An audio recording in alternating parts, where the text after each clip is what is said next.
Nous allons, nous allons continuer dans ce que nous avons commencé depuis la semaine dernière. Donc, notre sujet, le sujet sur lequel le Seigneur est en train de nous parler, le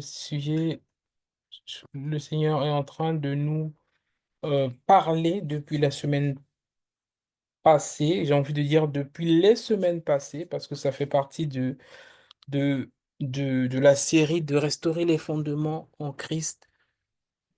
Et donc voilà, ce soir, nous allons encore poursuivre notre échange sur connaître Dieu, qui est notre thème, connaître Dieu. Donc, nous avons commencé la semaine dernière, nous avons dit que Dieu a toujours voulu que les hommes puissent le connaître.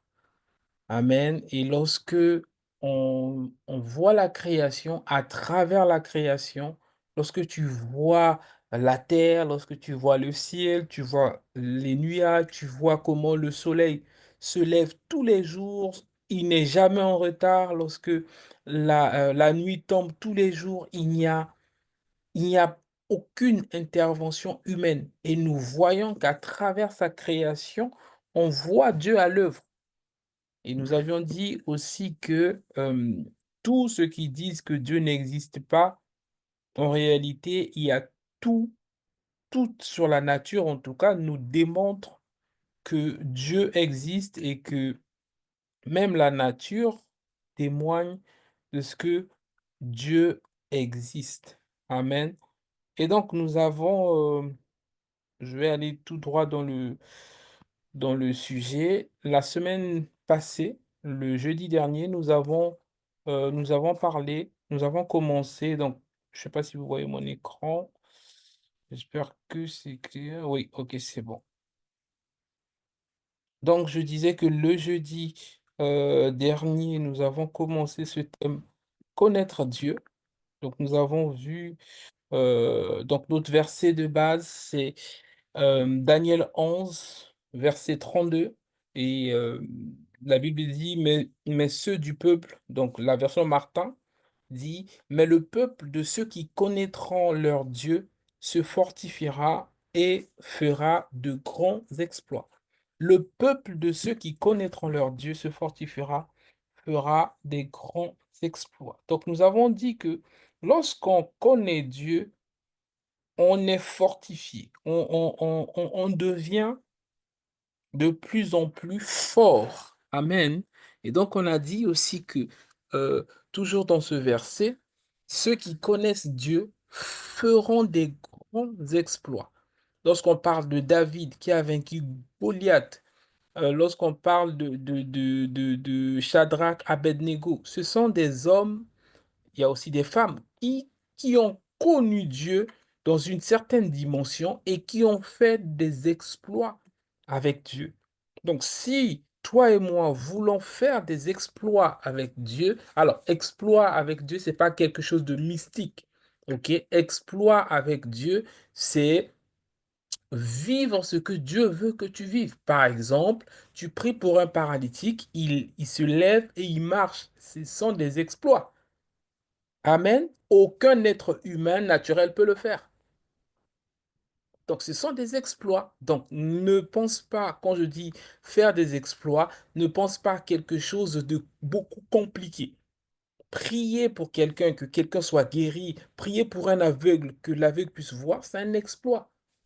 Amen. Donc, quand on dit faire des exploits, ne t'exclus pas en disant non, c'est pas moi. Il parle de nous tous.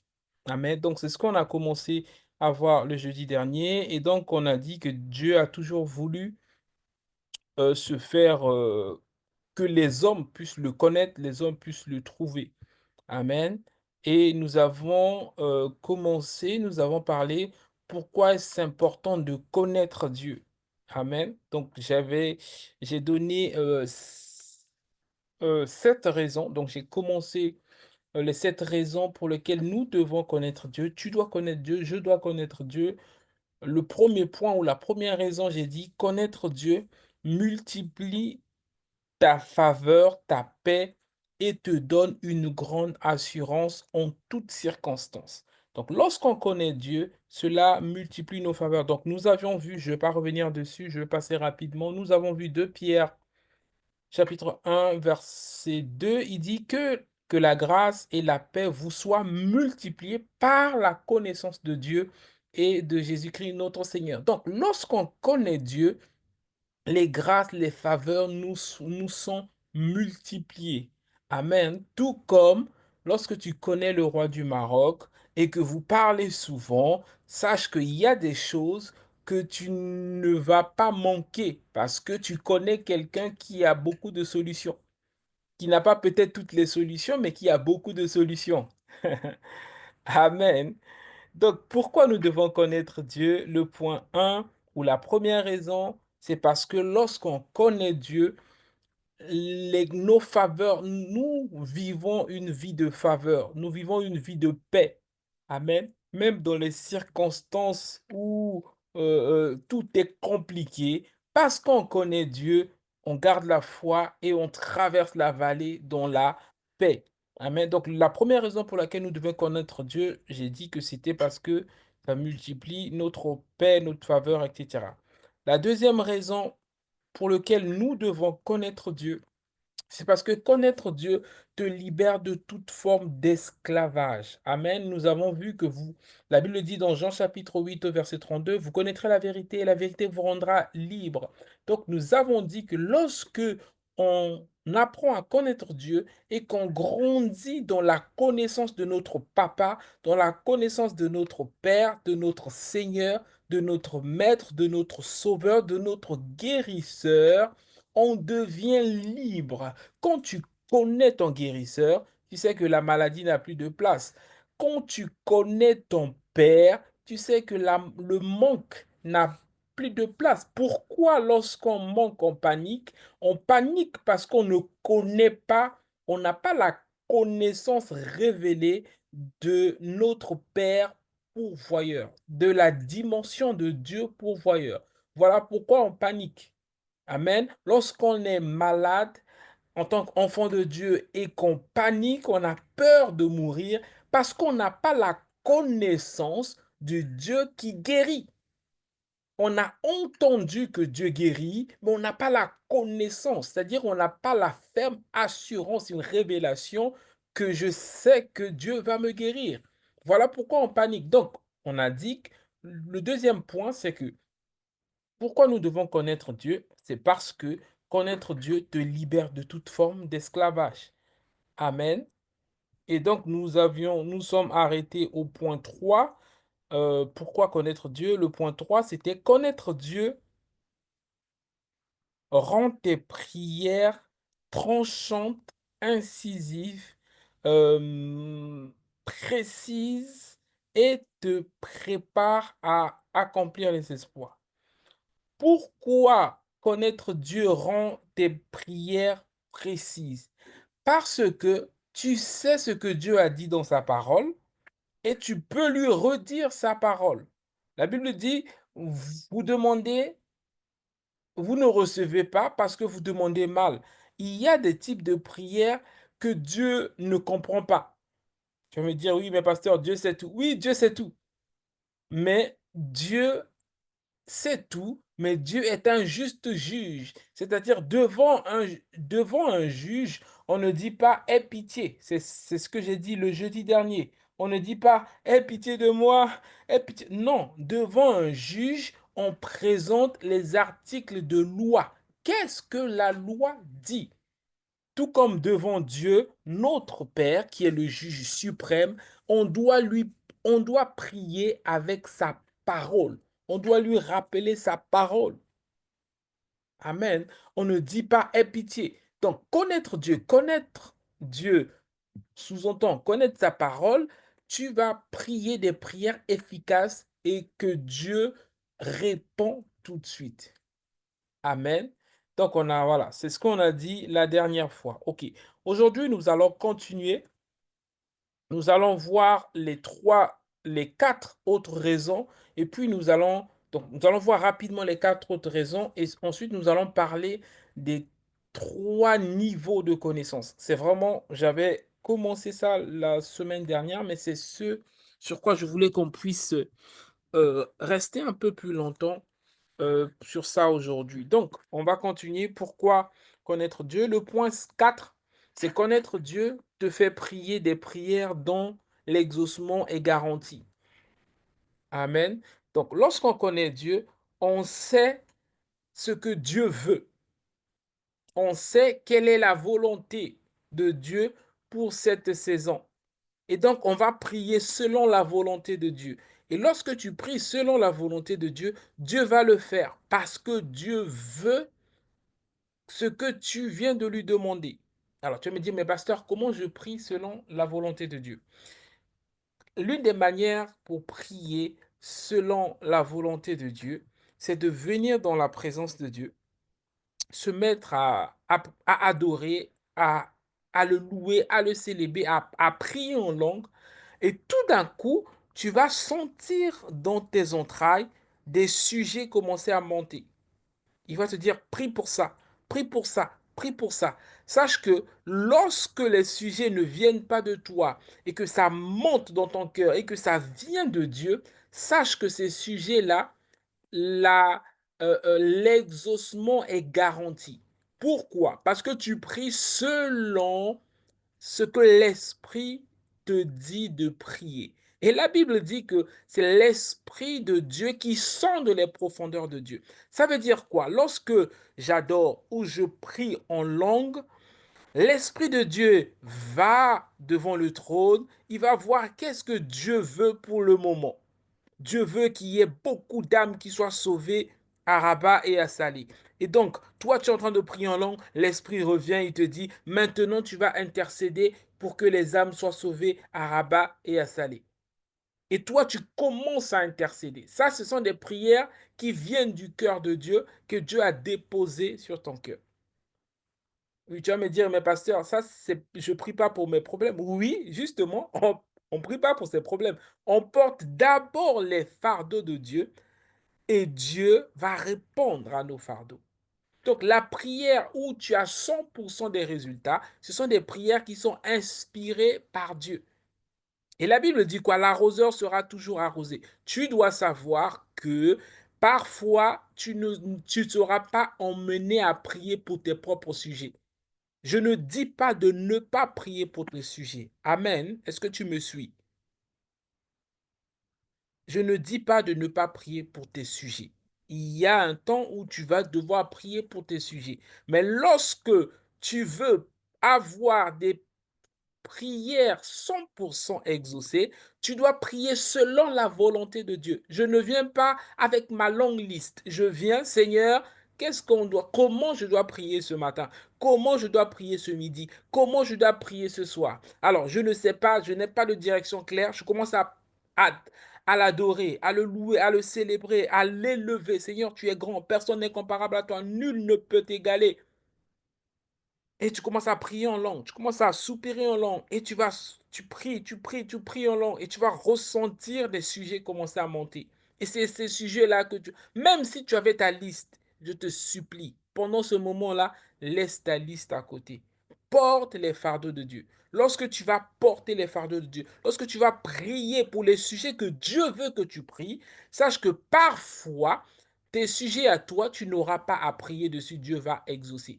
Pourquoi? Parce qu'il est écrit, l'arroseur saura lui-même arroser. Donc tu as prié, tu as arrosé, Dieu va t'arroser. Mais quelquefois aussi, Dieu te donne des sujets qui ne te concernent pas directement et par la suite, il te donne des sujets qui te concernent. Mais lorsqu'il te donne des sujets qui te concernent, ce qui est magnifique, c'est qu'il te donne l'orientation, c'est-à-dire la manière de prier. Amen. Tu viens pas, tu commences pas à soupirer, Seigneur, mon mariage. Non. Lui, il va maintenant te dire, rends grâce. Seigneur, je te rends grâce parce que tu as des plans de, tu as le plan de bonheur pour moi. Tu as les plans merveilleux pour moi. Seigneur, je te rends grâce parce que tu as dit dans ta parole, je n'ai vécu, David a dit, j'ai été jeune, j'ai vieilli, jamais je n'ai vu le juste abandonné par l'Éternel. Jamais je n'ai vu le juste mendier son pain. Père, je te rends grâce parce que je ne mendierai pas. Père, je te rends grâce parce que je ne serai pas confondu. Père, je te rends grâce parce que tu ne m'abandonneras pas. Tu vois, là, tu viens de prier pour ton mariage sans commencer à pleurer. Hey, Seigneur, aie compassion de moi. Tu as prié avec la parole et appuyé avec la loi. C'est-à-dire, tu as dit que jamais Donc, David a dit, j'ai été juste, et j'ai été jeune et j'ai vieilli. Jamais je n'ai vu le juste abandonné par le Seigneur. Père, je te rends grâce parce que je ne serai pas abandonné. Même si ma situation académique, scolaire est bloquée, il n'y a pas l'argent, je ne serai pas abandonné. Quand tu pries comme ça, Dieu dit non, cet enfant-là, il, il me cherche. Je dois lui montrer que je n'abandonne jamais les justes. Je dois la montrer que je n'abandonne jamais les justes. C'est ça les types de prières où tu auras 100% d'exaucement. Parce que ce n'est pas des prières où tu pries en désordre. Hey, Seigneur, tu vois, tu vois. Non, pas tu vois. Qu'est-ce que la parole dit? Et tu t'appuies sur la parole inspirée par le Saint-Esprit. Les prières sont exaucées. Donc, pour arriver à cette dimension, il faut connaître Dieu, il faut connaître comment Dieu fonctionne. Dieu a des besoins, Dieu a des fardeaux. La raison pour laquelle beaucoup d'entre nous ne sommes pas exaucés, parce qu'on pense qu'à nos fardeaux. Tu viens, moi, et tu pars, moi, et Dieu se dit, et moi alors? Et moi alors? Qui portera mes fardeaux? La Bible dit Dieu cherche un homme, Dieu cherche une femme qui se mette à l'abri, qui élève un mur afin qu'il ne détruise pas. Ça veut dire que Dieu cherche des hommes et des femmes par qui il peut rentrer par le Saint-Esprit et faire d'eux des intercesseurs, des intercesseuses. Et lorsque Dieu trouve des intercesseurs, les intercesseurs, c'est des types de catégories de personnes que Dieu ne refuse rien. Parce que eux, ils font la joie de son cœur. Eux, ils portent ces fardeaux. La majorité de chrétiens ne portent pas les fardeaux de Dieu. Les fardeaux de Dieu, c'est quoi? C'est que les âmes soient sauvées, que les âmes viennent dans sa maison, que les âmes soient nourries, que les âmes grandissent et que les âmes aillent aussi gagner d'autres âmes. C'est pour cela qu'il a mis en place apôtre, pasteur, tout pour l'édification des saints, pour la construction des saints. Amen. Donc, je dis que connaître Dieu, le point 4, on a dit connaître Dieu te fait, permet à ce que tu puisses avoir 100% l'exaucement garanti. Et là, je viens de te démontrer qu'il y a une manière de prier qui fait que Dieu t'exauce. Tout à l'heure, j'ai donné un exemple pour expliquer que tu peux prier pour tes besoins financiers, pour tes besoins de mariage, de voyage, de guérison, sans aller en désordre, mais en s'appuyant sur la parole. Tu prends une parole que le Saint-Esprit fait monter dans ton cœur, comme l'exemple de psaume que j'ai donné. J'ai été juste j'ai été jeune, pardon, et j'ai vieilli. Jamais je n'ai vu le juste abandonné par le Seigneur. Ça vient, c'est pas, j'ai pas médité ça. C'est quand j'explique, c'est monté dans mon cœur. Et quand je prie, ça monte dans mon cœur. C'est la parole de Dieu. Je n'ai pas à connaître ces versets combien. C'est pas ça qui compte devant Dieu. Dieu connaît toute la Bible, puisque c'est lui qui l'a inspiré.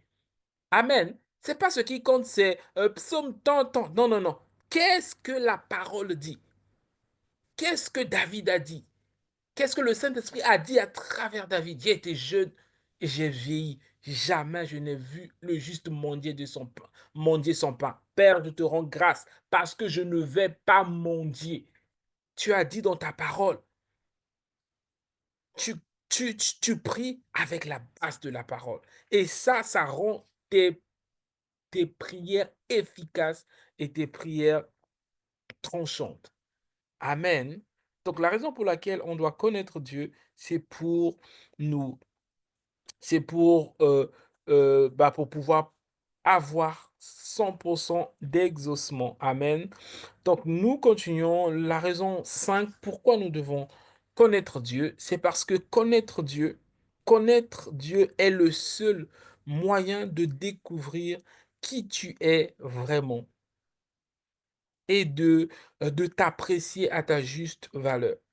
Si tu veux réellement te connaître, tu dois connaître Dieu. Tu dois connaître Dieu parce que nous sommes descendants de Dieu. Nous descendons de Dieu, nous venons de Dieu. Si tu veux connaître, par exemple, tu as, tu as une chaise qui est faite en bois. Amen. Tu as une chaise en bois. Pour connaître la solidité ou encore la longévité de la chaise, tu dois te demander c'est fait de quel bois. Amen. Est-ce que c'est du bois blanche? Est-ce que c'est du bois rouge? Est-ce que c'est du bois noir? En fonction du bois, tu sais si la chaise va durer longtemps ou pas, n'est-ce pas? En fonction du bois, tu sais si la chaise va durer longtemps parce que la chaise est la ressource et le bois est la source. Amen. Alors, quand j'ai grandi, je me souviens que le bois qui était le plus dur, c'était le bois noir. C'était une forme de bois qui s'appelait, je crois, Wenge ou quoi là. Il était très très dur. Donc, dès que un meuble est créé vient de ce bois-là, on sait qu'il va rester longtemps. OK? Parce que le meuble est la ressource et le bois est la source. Amen. Plus tu connais Dieu, plus tu... donc Dieu est la source et nous sommes la ressource parce que nous sommes sortis de Dieu. Si tu connais Dieu, tu sais ce que Dieu est capable de faire, tu connaîtras aussi ce que toi tu es capable de faire. Dis-moi Amen, bien-aimé. Donc ta Amen. capacité dépend de est-ce que tu connais Dieu. Si tu sais que Dieu est amour, tu sais que même si aujourd'hui tu es aigri, colérique, mais tu sais que tu viens de Dieu. Donc, en toi, il y a une dimension d'amour qui n'est pas encore manifestée. Donc, si tu connais, si tu sais Dieu, que Dieu est miséricordieux, même si toi aujourd'hui tu as du mal à pardonner, tu sais au-dedans de toi, ah, Dieu est miséricordieux. Donc, comme je descends de Dieu, au plus profond de moi, même si ça ne se manifeste pas encore, je suis miséricordieux. C'est pour ça que nous devons connaître Dieu. Lorsqu'on connaît Dieu, comme on vient de Dieu, ça veut dire qu'il y a des choses que nous avons qui ne sont pas encore manifestées. Des fois, je vois des gens sur d'autres contextes, ils disent oui, pasteur, moi, je n'ai aucune idée, je n'ai aucune vision. J'ai dit non, c'est faux. C'est faux. Dieu, tu viens de Dieu. Dieu est un grand visionnaire. Donc toi, tu ne peux pas être sans vision. C'est impossible. Non, moi, je ne suis pas créatif. Je dis c'est faux. Regarde la beauté de ce que Dieu a créé. L'immensité de la terre, la mer, l'océan. Quand tu passes dans les avions, là, tu vois comment c'est beau, c'est joli. Dieu est créatif et toi, tu ne vas pas être créatif. Ça n'a pas de sens. Tu descends de Dieu. Si tu es sorti de Dieu, c'est que ce que Dieu a, tu as. Le meuble, le lit ou le salon qui est créé à partir du bois noir là, ce bois noir est dur, automatiquement le meuble là est dur. Donc, lorsqu'on connaît Dieu, on sait que ce que Dieu a, nous l'avons, même si je ne vois pas encore. Là, nous, on a un enfant de bientôt, oui, dans 6 jours, 2 mois, mais il n'y a pas les dents. Mais on sait qu'il y a des dents. C'est juste qu'il ne s'est pas encore poussé. Amen. Parce que c'est un être humain, il sort de nous, nous on a des dons, on sait que c'est juste une question de temps pour qu'il manifeste des dons. Et quand tu connais Dieu, tu sais que ton Père est amour, c'est même si toi tu es rempli de haine, d'envie aujourd'hui, tu sais que Dieu est amour et tu sais que c'est juste une question de temps pour que ta vie soit une vie aussi comblée d'amour. Amen. Donc connaître Dieu nous fait connaître nous-mêmes ce que nous sommes. Je vous avais donné un exemple j'ai partagé le témoignage. Alors, je ne sais pas si c'est un témoignage, mais la semaine dernière, je disais que quand je suis venu à Christ, en tout cas avant d'être en Christ, j'étais très, très colérique, j'étais hyper colérique. Mais quand je suis venu à Dieu, que j'ai fait un travail avec le Saint-Esprit, ça m'a complètement changé. Mais ceux qui m'ont connu avant et aujourd'hui, ils vont dire non, c'est pas vrai, c'est un mensonge. Il peut pas, c'est pas la même personne. Oui, c'est vrai, c'est pas la même personne parce que l'ancien Élie a été tué et Christ est venu. Donc, lorsque tu connais Dieu, tu sais que les attributs que Dieu a, tu as. Même si tu as dit non, pasteur, j'ai du mal à pardonner. Oui, tu as du mal à pardonner parce que tu ne connais pas encore Dieu. Lorsque tu connaîtras la dimension immense d'amour qui est en Dieu, la capacité à pardonner de Dieu, oh, mon ami, tu ne vas pas, tu ne vas pas faire d'efforts. Moi, par la grâce de Dieu, je ne fais pas d'efforts pour aimer les gens. Je me bats pas, il faut que j'aime une personne. Non, non, non. Je fais pas d'efforts, c'est naturel. C'est naturel. Je suis à l'aise. Parfois même, ça gêne les gens. Parfois, les gens sont embarrassés. Mais comment tu peux m'aimer comme ça? C'est bizarre. Est-ce que tu as un intérêt? Quel intérêt je vais avoir de toi? C'est parce que j'ai découvert une facette de Dieu où l'Esprit vient en toi. Ce n'est plus toi qui essaye de te battre pour pardonner. Non, non, non. C'est lui qui pardonne en toi. Ce n'est plus toi qui essaye d'aimer. Non, non, non, non. C'est lui qui aime à travers toi. Tu ne fais pas d'effort. Tu ne fais plus d'effort. Oui, il faut que je me préserve. Ça, c'est lorsque Christ n'est pas encore. Lorsque Christ est introduit en toi, tout ce qui est péché, tu le hais, tu le détestes, tu le supportes plus.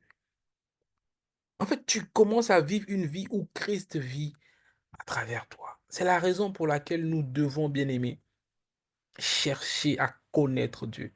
Lorsqu'on connaît Dieu sur certaines dimensions, notre vie est complètement changée. Com- Complètement changée. Montre-moi un domaine dans ta vie où tu rames, je te montrerai que tu ne connais pas encore Dieu dans ce domaine-là. Ou en tout cas, tu ne connais pas encore le Dieu qui se révèle dans ce domaine-là. Je vous avais donné le témoignage aussi la dernière fois, il y a 1 an ou 2 ans, où je commençais à sentir, c'est comme si mon côté, je crois, gauche commençait à être paralysé et tout ça. Et le Seigneur m'a ouvert les yeux, m'a fait montrer, m'a révélé que nous sommes en Christ, nous sommes cachés en Christ dans les lieux célestes. Et il m'a dit dans le ciel, il y a le premier ciel, le deuxième ciel, donc les démons et Satan et ses démons et ses anges. Le troisième ciel, c'est Dieu et Christ. Et donc nous sommes dans le troisième ciel et que nous sommes en Christ. Donc tout ce qui est en bas sont sous nous. Et quand il m'a donné cette révélation et j'ai compris qui j'étais en Christ, mais je me suis fâché. J'ai dit, mais qui es-tu pour tourmenter mon corps? Et maintenant, ça s'arrête et ça part. Et c'est parti jusqu'aujourd'hui. C'est la révélation, la connaissance du fait que je suis caché en Christ. Si je suis caché en Christ, ça veut dire qu'il n'y a aucune entité qui soit d'ordre inférieur qui peut me sortir de Christ. Amen. Donc la connaissance de Dieu est Amen. primordiale pour nous. Est primordiale pour nous. Il y a des domaines, parfois c'est difficile, parce qu'on ne connaît pas ce que Dieu veut de nous. Et je prie par la grâce de Dieu, par l'assistance du Saint-Esprit, qu'à la fin de cette série, nous soyons des hommes et des femmes qui connaissent leur Père. Chacun d'entre nous, là, il y en a qui connaissent leur papa. Tu sais que si je demande à papa ça le matin, il va pas. Ah, le matin, il veut prendre son café, il veut pas être embêté. J'attends le soir. Tu connais ton père. Eh, mais tu dois connaître Dieu. Je dois connaître Dieu. Je dois connaître Dieu. Pas pour manipuler Dieu, mais pour savoir à quel moment poser quelle requête. Je dois connaître Dieu. Alléluia, j'aime beaucoup cet enseignement, Seigneur, merci, ça me fait moi-même du bien. Amen. Ah, merci, Seigneur. Donc, Amen. connaître Dieu, c'est le seul moyen pour découvrir qui nous sommes. Peut-être que je reviendrai dessus une fois, mais quand j'ai commencé à apprendre Dieu, j'ai découvert ma valeur. J'ai découvert que je suis hyper et méga intelligent. J'ai découvert que je suis créatif. J'ai découvert que j'ai des dons, de différentes formes de dons. J'ai découvert qu'il y a beaucoup de personnes à travers le monde que Dieu veut nourrir à travers moi. J'ai découvert que je peux écrire des livres, j'ai découvert que je peux faire des formations, j'ai découvert que je peux créer des entreprises, j'ai découvert que je peux encourager, motiver des gens. J'ai découvert tout ça. Mais c'est pas étonnant, je viens de Dieu et Dieu est tout ça à la fois. Dieu est un coach, le meilleur coach que le monde ait jamais connu, c'est Dieu. Il dit à Jérémie, lève-toi, prends courage. Amen. C'est un coach, Amen. hein? Il dit, Dieu a tant aimé qu'il a donné son Fils afin que quiconque croit en lui ait la vie éternelle. Qu'est-ce que Dieu a fait? Dieu a investi. Il a investi un pour récolter des milliards d'enfants que nous sommes. Dieu est le plus grand investisseur de tous les temps. Donc, comme je viens de Dieu, naturellement, je suis investisseur. Je ne fais pas d'effort par rapport à ça. Donc, connaître Dieu active en toi des potentiels que tu n'avais jamais imaginés. Je sais que Dieu est créatif. Quand je vois les arbres, la côte d'Azur, je vois même le désert, tout ça, j'ai dit, mais Dieu est créatif. Donc, moi aussi, je suis créatif. Toi aussi, tu es créatif, mon frère et ma sœur. Donc, connaître Amen. Dieu te fait connaître ce que tu es capable de faire. Ah, j'aime beaucoup cet enseignement. Merci, Seigneur. Waouh! La sixième raison pourquoi nous devons connaître Dieu. Les versets sont là, je ne vais pas les lire. Ok, si vous voulez avoir le support, vous l'aurez, mais je veux vraiment nous aider. La sixième raison pour laquelle nous devons connaître Dieu, c'est que connaître Dieu te fait découvrir ce que Dieu sait. Oui, connaître Dieu fait découvrir ce que Dieu sait. Lorsque tu es proche de quelqu'un, lorsque tu es intime avec quelqu'un, bah, tu auras tendance à connaître ses petits secrets, à connaître ses habitudes, à connaître truc. Je parlais avec quelqu'un qui me disait, ah, pasteur, j'ai remarqué que tout le temps, soit tu pries en langue, soit tu écoutes les adorations prophétiques. Mais oui, ce sont mes habitudes. Parce que tu apprends à me côtoyer, à être proche de moi, et tu découvres mes habitudes. Amen. Mais en fait, dans les habitudes, il y a les secrets. Parce que je prie régulièrement en langue, c'est très rare de me voir déprimé ou c'est très rare de me voir en colère. OK? Parce que je prie régulièrement. Donc, dans les habitudes que tu découvres, en fait, dans les habitudes, il y a des clés. Non, dans les habitudes, il y a des choses que les gens font et dans ce que les choses font détermine, oh Seigneur, comment je vais dire ça? Détermine ce qui fait, pardon, leur force. Amen. Donc, voilà, connaître Dieu, tu vas découvrir ce que Dieu sait. OK? Il a dit, cacherai-je, pardon, à... alors, il a dit quoi? Cacherai-je à mon serviteur ce que je dois faire, je crois. En gros, lorsque tu connais Dieu, il y a des choses que Dieu va te dire, il va pas dire à tout le monde. Tout comme toi, ta meilleure copine là, la sœur là, que tu es toujours à côté, et tout ça, il y a des choses que tu dis seulement à elle, pas à quelqu'un d'autre. Oui, et c'est pareil avec Dieu. Quand tu es proche de Dieu, il y a des choses que Dieu veut te révéler. Regarde, je vais faire ça pour telle nation. Regarde, je vais faire ci, faire ça pour telle personne. Donc, deux fois, quand je te vois là, je sais déjà ce que Dieu veut faire avec toi ou Dieu va faire pour toi. Mais je te dis pas parce qu'il m'a dit de ne pas te dire. Hmm. C'est pour ça qu'il faut être intime de Dieu. Il y a des choses que tu connais.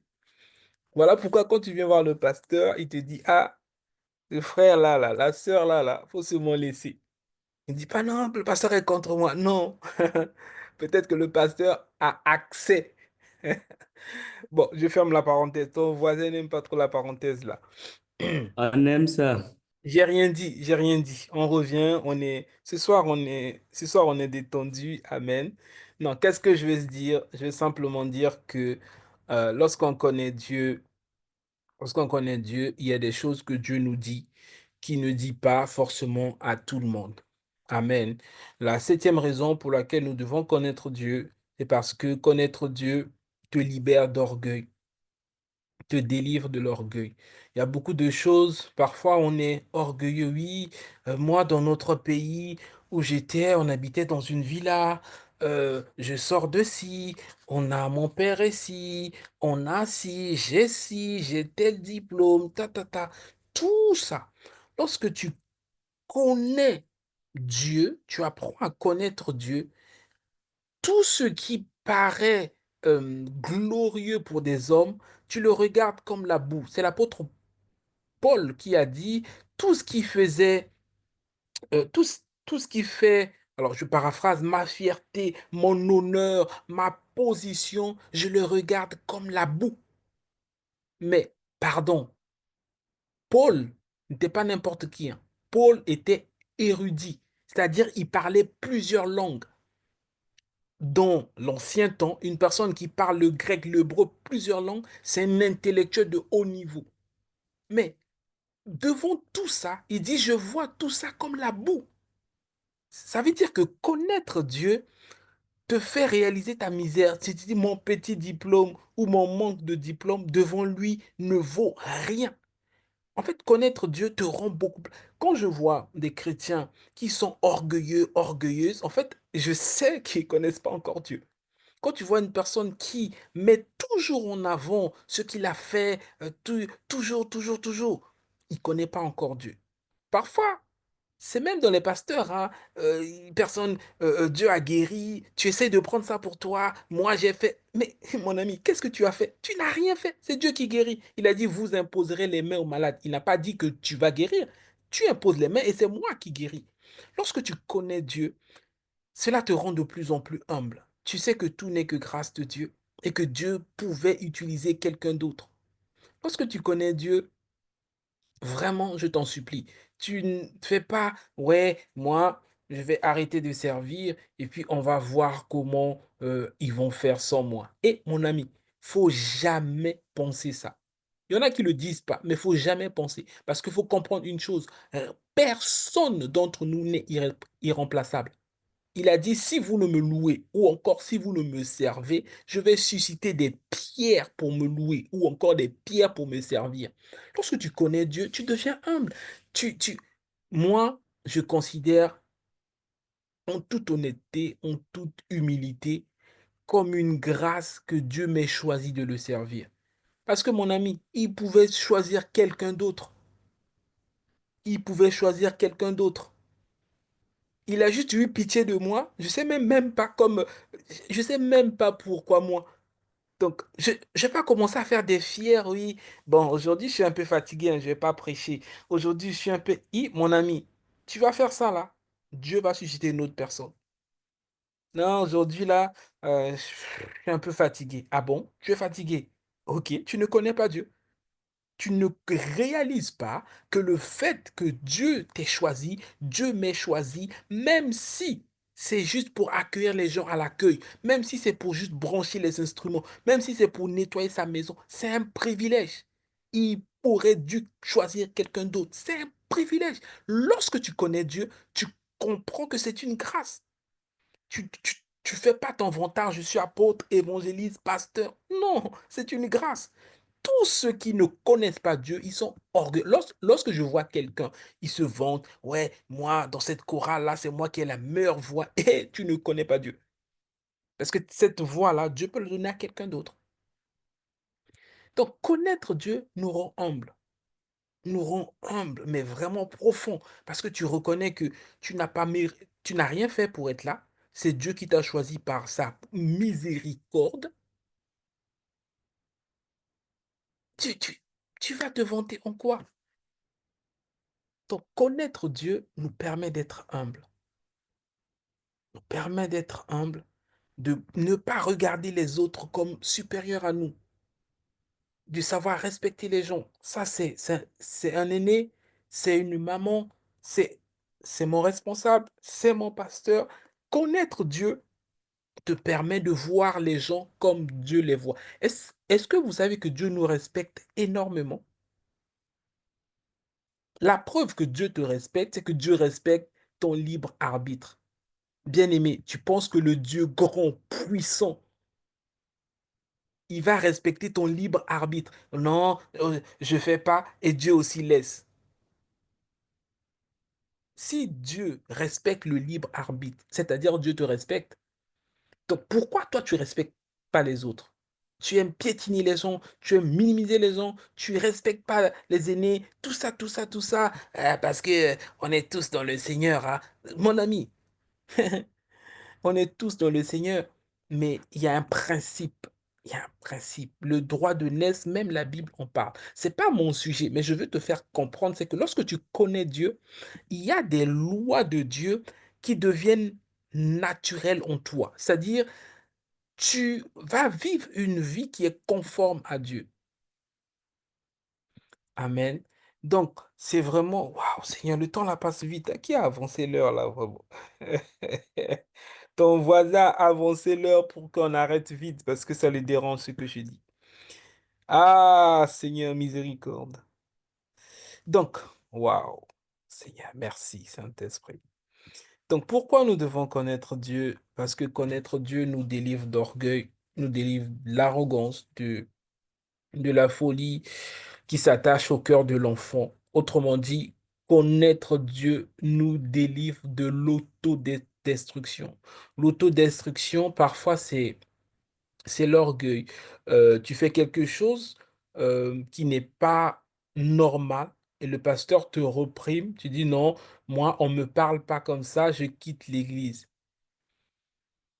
Oui, tu quittes l'église, il n'y a pas de problème. Mais tu dois savoir que, et si Dieu avait prévu que tu sois nourri dans cette maison, si tu quittes l'église, sache que tu es en train de t'auto-détruire. Il y a plusieurs églises, vous devez le savoir, mais il y a un là, c'est-à-dire il y a un endroit où Dieu t'attend, bien-aimé. Quand Élie, quand Dieu devait protéger Élie, il lui a dit, va dans le désert, là où je te montrerai, c'est là où j'enverrai le corbeau pour te nourrir. Le corbeau va là où le Seigneur l'a envoyé. Donc si Élie était parti à gauche, il n'aurait pas eu la provision. Élie a eu la provision parce qu'il est parti dans le là. Le là, c'est l'endroit où Dieu te veut. C'est la maison où Dieu te veut. Mais à cause de ton orgueil, à cause de comment dire ça, de l'arrogance, tu dis non, moi, je quitte.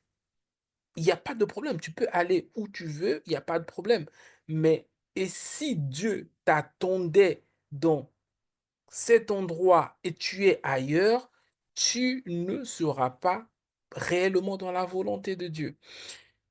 Qu'est-ce que je veux dire? Je veux dire, c'est que connaître Dieu te permet de t'humilier et même lorsqu'on te reprime, parfois, bon, c'est pas mon cas, mais si jamais ça arrivait, bon, moi je suis la douceur incarnée, alléluia.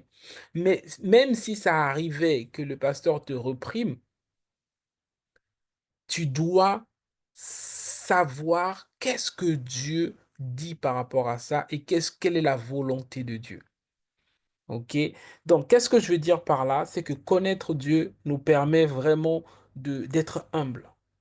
C'est, c'est pour ça que, comment dire ça? La connaissance de Dieu, c'est pas le nombre de versets bibliques qu'on connaît.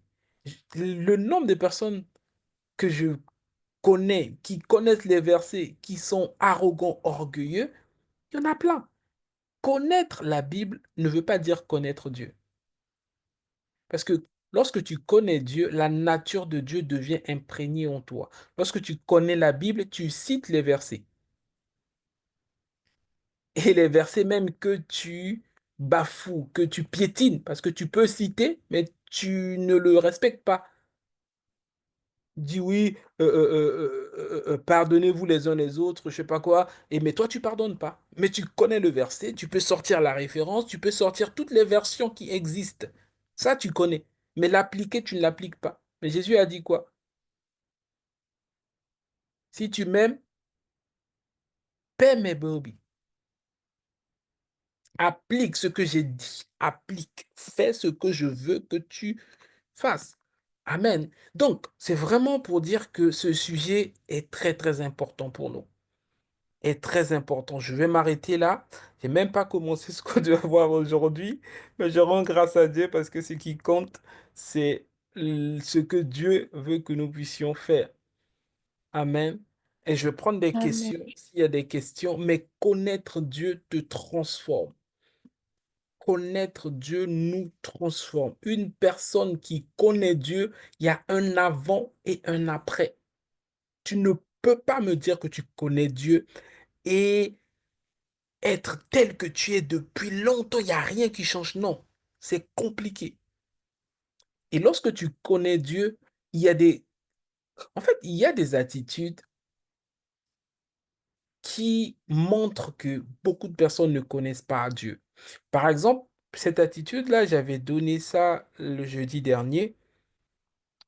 Par exemple, nous, dans notre cas, moi, je suis encore en France parce que bah, je travaille en même temps. Voilà, je suis pas encore installé complètement au Maroc. Et donc, je viens de temps en temps. Et tu vas voir qu'il y a des chrétiens, stars, responsables même, membres de l'église. Ils viennent à l'église que lorsque le pasteur est là. Et quand le pasteur n'est pas là, tout le temps absent. En fait, tu es en train de montrer à Dieu que tu es en train de me montrer que tu connais pas Dieu. Parce qu'en réalité, on ne sert pas le pasteur, on sert Dieu. Et ce que tu oublies, c'est que Dieu voit tout. Après, je ne dis pas que tu ne viens pas parce que je suis pas là. Mais je dis que si dans ta tête, tu es conditionné au fait que, bon, là, le pasteur n'est pas là, je peux ne pas être là. En fait, tu es en train de montrer que tu ne sers pas Dieu, tu sers l'homme. Le problème, c'est que l'homme, c'est pas l'homme qui récompense. C'est pas moi qui vais vous récompenser. Donc, si tu pensais que le pasteur va faire une récompense, c'est pas moi, c'est Jésus qui récompense. Et sa récompense est beaucoup plus grande. Moi, peut-être, je vais te ramener un petit cadeau, voilà. Voilà, mais sa récompense est beaucoup plus grande. C'est la vie éternelle, mon ami. Et lui, il est là tout le temps. Il voit ce qu'on fait, comment on le fait, avec quel cœur on le fait. Je t'en supplie. Si tu as l'habitude de dire, bon, le pasteur n'est pas là, ah, ce dimanche-là, je reste dans mon lit, tout ça, je peux me connecter à la cité. Dieu te voit et dit, mais il n'a pas compris, il n'a pas encore compris. Parce que Dieu veut passer par toi pour donner un sourire ce dimanche. Il y a des personnes qui viennent par eux-mêmes. Quand je suis venu là, il y avait le camp, il y a une sœur qui m'a dit, donc quand je demandais qui est invité par eux, elle a dit qu'elle est venue par elle-même. Donc Dieu envoie des personnes pour rencontrer ton sourire. Dieu envoie des personnes pour rencontrer ta joie. Et toi, tu fais le prince ou la princesse dont on lit le dimanche. Dieu dit, mais il n'a pas compris, elle n'a pas compris. Il n'a pas compris, elle n'a pas compris. Parce que le fait seulement que tu sois là, il y a quelqu'un qui voulait pas venir, qui est quand même venu, qui était abattu. Tu lui parles, tu lui souris, il retrouve la joie. Dieu est passé par toi pour lui donner la joie. Dans le culte, il n'y a pas que la prédication. La prédication est une partie de culte. Il y a la communion. Il y a l'atmosphère qui se dégage. Il y a parfois dans la semaine les gens qui sont accablés par des pensées de suicide. Mais Dieu a un plan. Viens à l'église, il rentre dans une atmosphère où il y a la joie. Et toi qui souris tout le temps, ce dimanche-là, t'es pas là. Il dit non, mais ça va rien changer. De toute façon, j'étais pas de service. Purée, miséricorde. Mais en fait, en tant que chrétien, tu es de service tout le temps. On est de service tout le temps. Il y a quelques mois, quelques mois, je sais plus c'était quand, on est parti en vacances. Donc, j'étais parti avec ma femme, Anaïs, alors, on est parti en vacances et on m'appelle en vacances. Donc, il y avait une chambre, donc on était à l'hôtel et tout ça. On m'appelle, pasteur, il y a un tel qui manifeste ici. Non, il faut que tu te connectes en visio. Bon, moi en pyjama, je me suis dit, mon Dieu, c'est quoi ce truc? Donc, je me suis connecté en visio, j'ai coupé la caméra, je vois la personne en train de manifester, tout ça. Donc, il fallait chasser les démons en vacances. Tu vas pas dire, non, ben écoute, moi je suis en vacances, on voit ça demain, mais la personne va partir. Donc j'ai dit: «OK, Seigneur, je te rends grâce, Père, maintenant dans le nom de Jésus, lâche ce corps». Et puis ça a pris quelque temps, bon, et tu essaies de prier doucement parce que, bah, c'est ton hôtel et qu'il y a des trucs à côté, tu vas pas non plus crier et tout ça. Mais par la grâce de Dieu, l'esprit est parti, la personne est revenue et j'ai dit: «Bon, laissez-moi tranquille». Mais on est toujours en mission. Tu dois intégrer ça. Dieu a besoin de toi tout le temps, même dehors. Tu marches dans la rue, tu vois une personne qui tombe, tu marches ton chewing-gum, ah, c'est son problème. Mais est-ce que c'est peut-être l'opportunité que Dieu te donne pour manifester Christ? Bon, c'est pas le sujet, mais bon, je pense quand même que Dieu veut qu'on parle de ça. Donc, vraiment que Dieu nous aide à connaître Christ. Lorsque tu connais Dieu, vraiment, il y a des attitudes, il y a des choses vraiment, waouh! Seigneur, waouh, waouh, waouh, waouh, purée, le temps est passé là. Seigneur, merci. Merci vraiment pour, cette session. Est-ce qu'il y a des questions? Je vais prendre des questions. Je vais prendre des questions. Seigneur, merci vraiment pour ta parole. Merci, vraiment, vraiment pour ta parole. Merci pour ta parole. Nous allons, avant de prendre les questions, nous allons prier. Nous allons prier. Je coupe l'enregistrement pour ne pas que ça soit long. Nous allons prier. Je ne sais pas qu'est-ce que tu veux dire à Dieu par rapport à tout ce que tu as entendu, mais nous allons prier quelques instants. Je sais que l'heure est peu avancée, mais c'est pas grave. On va prendre quelques minutes. Si tu es pressé, tu peux partir. Il y a pas de souci. On va prier. On va prier le Seigneur. Sobrade que si kamaroto sobrada. La rakoto soko marade kesi kamaro sobrate kesi abarados.